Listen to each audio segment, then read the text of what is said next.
खुशबू, देविका और देवांश बेटा, आप तीनों को बनाना है 5 बिना मात्रा वाले शब्द। क्या आप लोग कर लोगे? चलो, जो पहले करेगा भाई वो विजेता। स्टार्ट।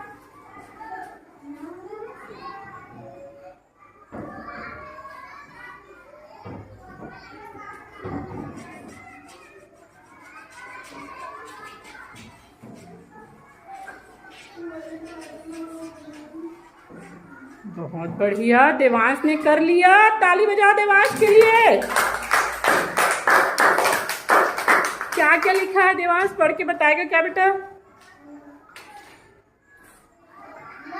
हाँ हाँ,